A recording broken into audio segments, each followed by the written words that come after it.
am a freelance camera person. I've been volunteering with the Red Cross for about 5 years now. I volunteer in a variety of ways for the Red Cross, primarily as a disaster action team member, responding to things like floods and house fires. I've also been trained in psychological response and logistics. I come from a long line of Red Cross volunteers. My mother and father volunteered for the Red Cross for years.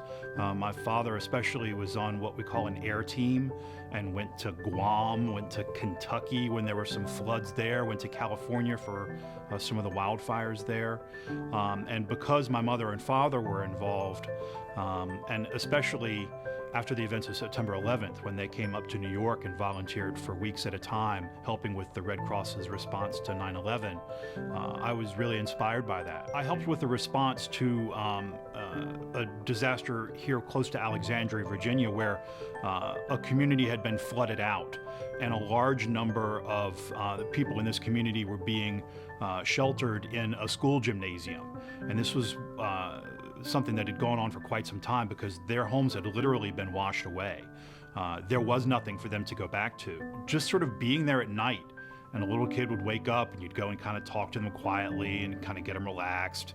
You know, some of the, especially the men were not ready to go to bed when the kids were. And so, you know, the men were just kind of hanging out in a separate area and talking and being able to just kind of go and interact with them. And just being able to help and make sure that everyone felt, not that this was home, but that they were safe, that they were taken care of. That was really meaningful.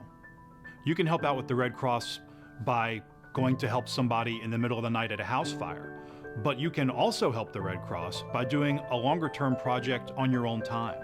You can help restock the emergency response vehicles after an incident. You can help prepare fire safety or personal comfort kits to be deployed in the case of an emergency. My wife and I volunteered at a local pet wash in our community as a way just to get the word out to pet owners that the Red Cross will also help support your animals. You know, I think a lot of people don't realize that when a fire happens, it doesn't just happen to you and your wife and your kids, it happens to your pets too. The day somebody needs the Red Cross is probably not the best day of their life, but hopefully we can help make it easier to handle.